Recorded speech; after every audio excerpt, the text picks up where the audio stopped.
Hi, my name is Enrique Chi. I'm the lead singer of Making Movies and also the founder of Art As Mentorship. I want to tell you about this new program that we launched last year. As the pandemic forced us into our homes, Art As Mentorship created something new called RSA Live. Well, what does that mean? RSA is the Rebel Song Academy.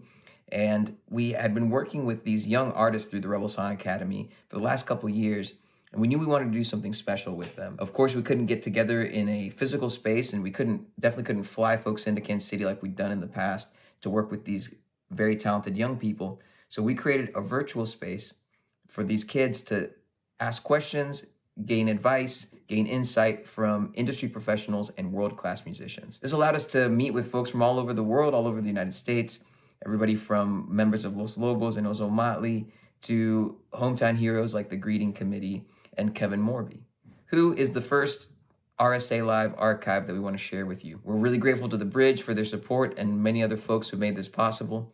These archives are for anyone who's interested in the music making process. The conversations have been great, and you'll hear questions from the young artists in our own community. So tune in, and I hope you get something out of it. I know I got a lot out of these conversations.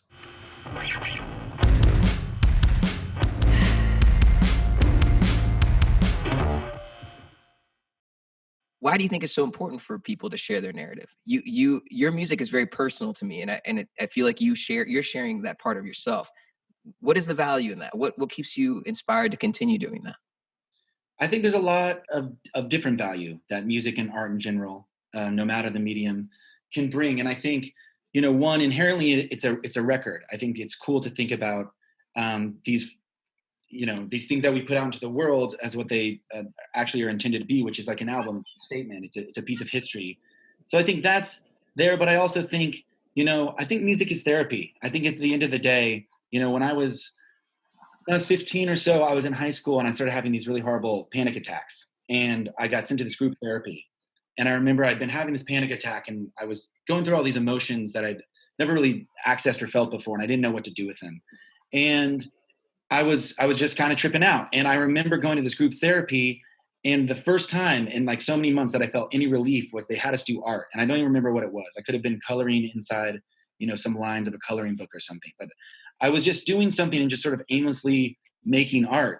And I remember I kind of like got snapped out of it, like that class was over all of a sudden or whatever. And I remember kind of coming to, and it was the first time in my life that I realized I was like, man, making something creative and accessing that part of your band or that of your mind is very therapeutic and it's very healing. And so I think people feel the need to make music because it's not as integral as something like or necessary as food or water, but I think it's pretty close, and I think people just need it. And we're in a time now with COVID-19 where we're sort of being deprived of that. And it's interesting. I feel like people might be a little generally on edge or something because it's something we need in the diet of our mind. I think it has nutritional value, as hippy dippy as that sounds, but I think it has value to our minds. And I think, if you trace the lineage of humans back to, cave people, were able to do that because they were making art. They felt the need to express themselves or to document, we made a fire, it could be as simple as that. But I think it's a continuation of that, of being alive on this earth and having consciousness and needing to document and express that and relate to others. There's a lot of young songwriters in this room that are listening in, and they're varying stages of their development. Are there any things in your practice or the things that you do on a regular basis that help you keep that machine going? Is there anything with your lyrics or any kind of songwriting technique that you explore? Not really, I mean, I think a big thing for me was just immersing myself in it. You don't really have to figure out or do detective work to figure out what your passion is. When you're passionate about something, you're just passionate about it. And I was always passionate about music. And I feel like, at least in my adult life, it's always been, I just need to place myself around music. And if I do that, something's going to come of it, But, when I was younger, maybe when I was in high school or something, I guess to the same point, just trying to surround yourself with it, just, putting yourself out there, playing music, playing shows, showing your friends songs. I think showing your friends songs is a huge thing. And that's something that, I think I've really benefited from. A lot of times you sit with your own creativity and you you don't want to show it to anyone else. You're self-conscious, but I think just putting yourself out there, I think that's like step one. And I want you to take me back down memory lane. So you moved out of Kansas City as a teenager still and moved to New York. I may be getting the timeline a little bit off, but you can correct that as you explain this. And you joined a band called Woods, and this is your first touring experience, as your first time making music on a professional level. Mm-hmm. What were you feeling? What were you thinking? And maybe take me down kind of your thought processes as you were making all these decisions that led to the place that you are now. Well, I mean, I think a big thing of note is that there was no expectation. I moved to New York for no other reason than just to be there. I think as, a Midwesterner, maybe some people can relate, but I felt I wouldn't want to impose on New York City with my music. I wouldn't want to subject anyone to that. Though I'd kind of created somewhat of a name for myself around town, I just knew I wanted to go to New York and witness it. I wanted to be around buildings that big, and I wanted to be around art that great and go to museums and see shows. And kind of like what I'm saying, to my last point, which is I just sort of put myself out there. I was doing bike delivery at a cafe, and musicians would come into this cafe all the time. And I happened to meet some, and a room opened up in their house, and I moved there. And, it was a band house, and they had this band called Woods. And I had zero expectations. They're all 10 years older than me. I never thought in a million years they'd ever ask me to be in their band, but they needed a bass player, and they knew I could kind of play guitar. And so they asked me to play bass, and I was like, well, I can't play bass, but, I did my best to pretend to join the band. And, even at that point, they were a band. The first thing that we did was go to Europe. And I remember I was 19 when we went to Europe for the first time. And maybe a year and a half before that, I was still living in Kansas City. And I remember saying to my friend Lisa, she was telling me about Germany. And I remember telling her, I was like, I'll never go to Europe. Like, I don't see how I could possibly go to Europe. Like, what would take me there? And I remember her very confidently be like, you'll go someday for some reason. And then a year and a half later, I joined this band, and I was over there playing bass. And it's not how I thought it would look, but it was amazing. It was just a curveball that life threw me, and it was wonderful. So yeah, I think, no expectations, but just putting myself in the environment. Well, I think this is a great moment to take a moment and bring in Addie, who's also a Kansas City native and plays in the wonderful band, The Greeting Committee, for those that are listening. And I think she had a couple questions for you. Cool. Yeah. Kevin, thank you for being here again. I appreciate it. And like I said, I'm such a big fan. The question I had, and this relates to what's happening in the world, I noticed on your Instagram, you have been sharing about the death of George Floyd and the Black Lives Matter movement. And I wanted to ask, when did you decide you were going to use your platform for more than just music? And what made you decide that? What inspired you? What said, I want to do more than just what I love? Mm-hmm. That's a great question. I think it sort of speaks to the no expectations thing that I had going into music. Like, I never thought, because I joined Woods and then I started another band called The Babies, and then it was just the natural next step to put out my own records. And I never intended to be this person with a platform. It was never my main goal. So it just kind of gradually came to me. So when you suddenly look around and you think about, oh, people can listen to me and people want to listen to me, and they take what I say very seriously.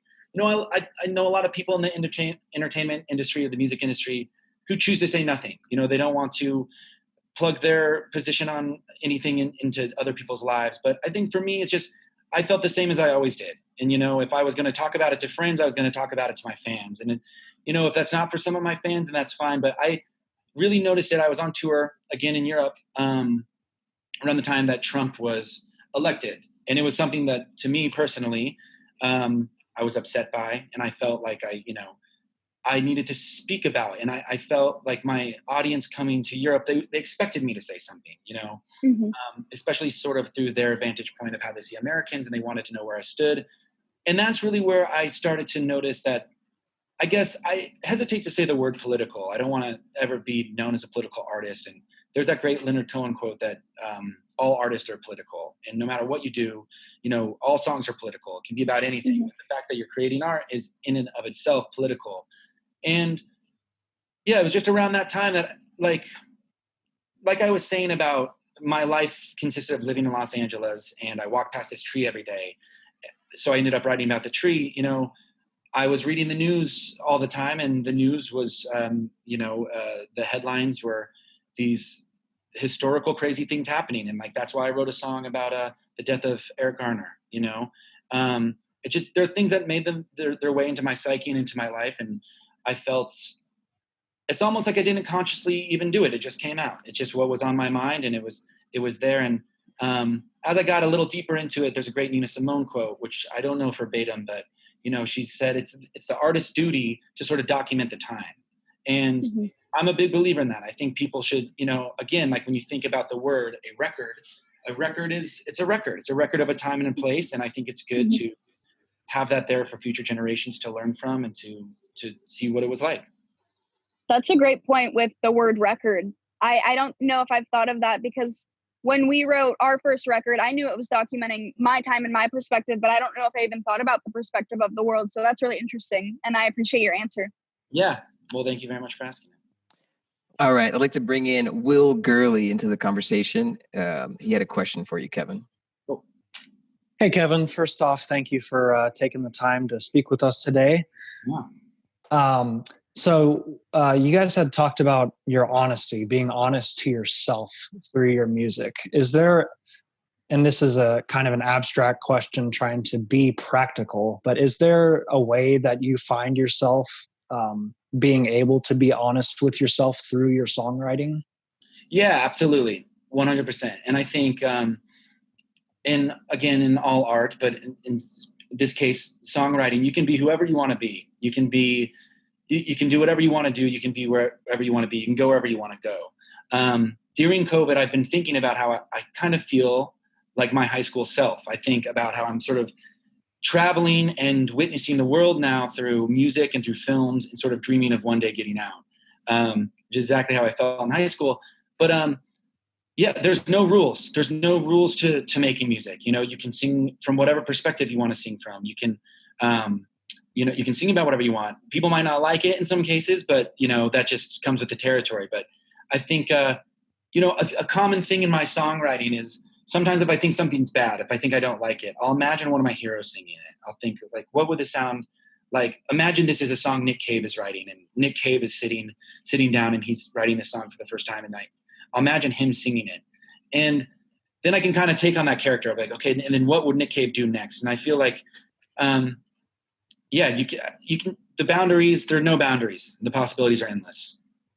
But yeah, that makes perfect sense. It's an interesting concept. The idea that like when you're feeling insecurity about something that you've created, envisioning somebody that you really respect doing it. How often do you do that in your songwriting process? I don't do it too often. I think it's usually something, if I'm at a crossroads with something, and like I said to Will, if I'm not liking it, or if I kind of just need to hear it in a different way, or sometimes I'll do a thing where I have like a list of band names, and I'll write a song for that band. You know what I mean? Like there's a band that will probably never form. It's only formed in my mind, but it's called The Hungry Nuns. And I heard it on a TV show once, and I liked it. It was used in a sentence. It's about nuns who protest, oh, those hungry nuns. And so sometimes in my mind, it's a punk band. So if I want to write a song, I'm like kind of envisioning like being in the garage with the rest of like the Hungry Nuns. And so I feel like there's these little games I play with myself to, give myself homework for songwriting. And and when you talk about homework for songwriting, how many songs a week do you normally create? Is there a rhythm to your work? To be honest with you, my touring schedule when I am on the road and there's not a global pandemic keeping me in my home, I really have a knack for writing on the road. And it's like I plant a lot of mental seeds for songwriting on the road. And then I feel like I get home and I'm relieved to get home and I'm around my instruments and I can kind of, I can stay up late. I have no schedule. I can do whatever. And then I feel like those seeds are able to grow. But now that I've been in COVID, it's more like, I guess I'm working on some of those songwriting ideas I had on the road and stuff. And I'm just kind of documenting things, but I like to just be creative in some way, shape or form, a little bit every day. And, my favorite songs, or my favorite time to write is always right in the morning and right before going to sleep. And I like, there's a guitar that hangs right next to my side of the bed. And when I wake up, a lot of times I'll just pull it down. And I like to catch myself when I'm sort of half awake and half asleep, because not too judgmental of myself. I'm not too aware. I'm not too self-conscious. This last album, you spent a lot of time writing it while you Mm-hmm. were on the airplane. Yeah. What did, like, practically did you actually do? You set up a computer or? In some cases, I was going to make a joke about I got like the flight attendants and the passengers, started handing out instruments.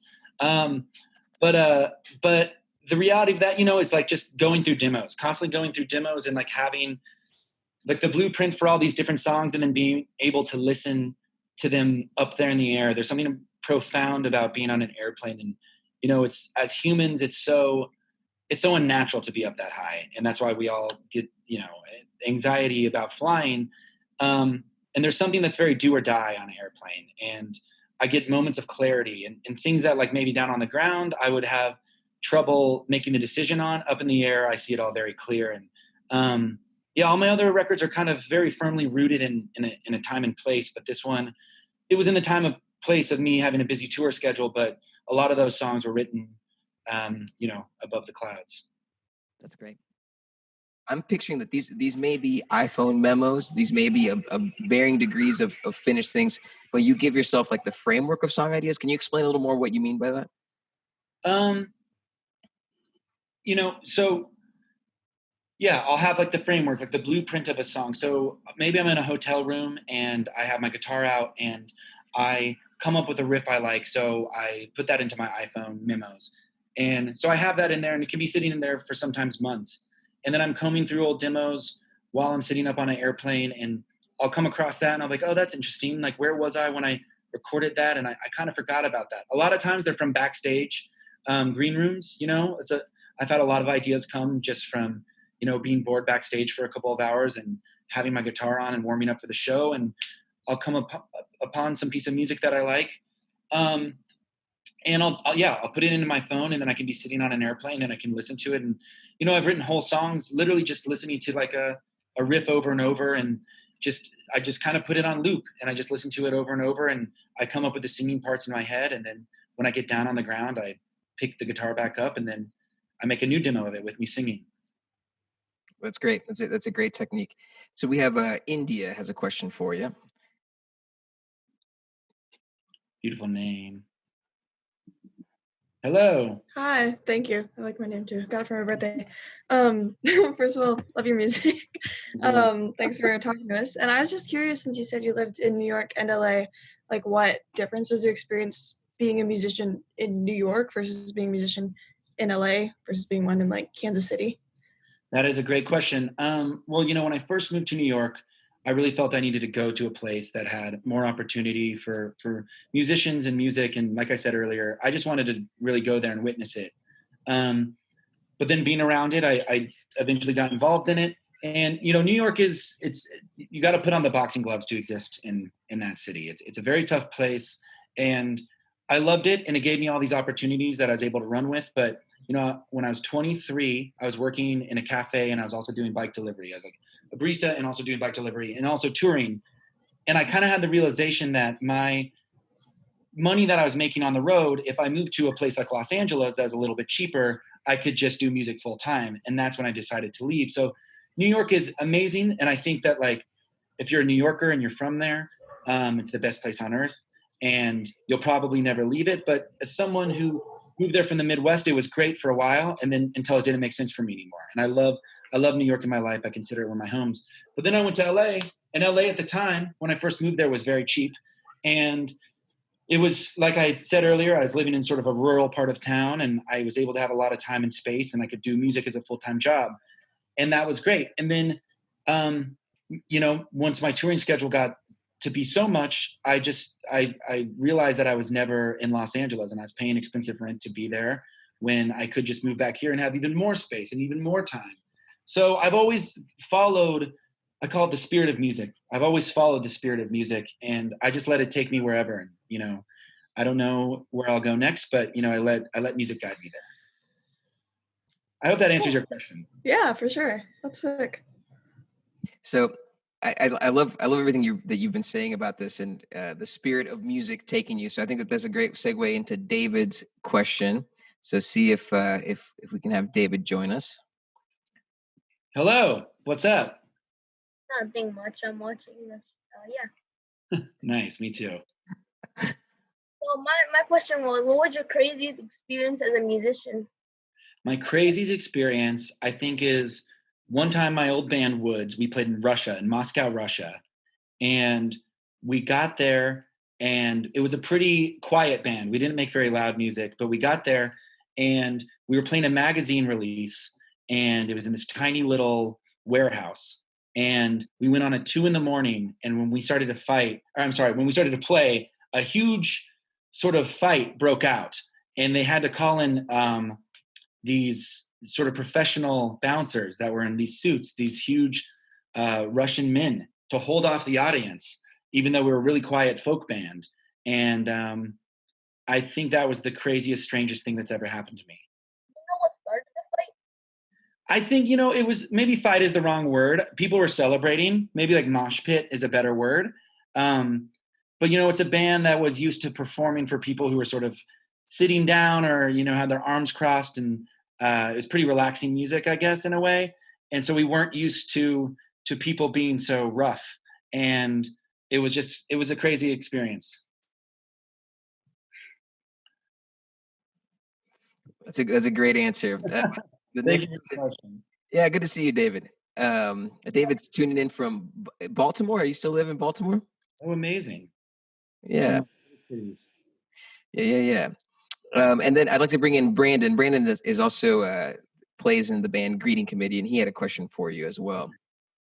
Hi, Kevin. Thank you for joining us. I was looking at your Instagram the other day, and I noticed that you were working with a 4-track tape machine recently. And I think there's something interesting about like working with tape and doing like only having those 4 tracks to work with. You're limiting yourself instead of working through the box and being able to do 1,000 tracks on Pro Tools. Yeah. How does restricting yourself inspire your creation? And is there other ways that you do that outside of working with a 4-track tape machine?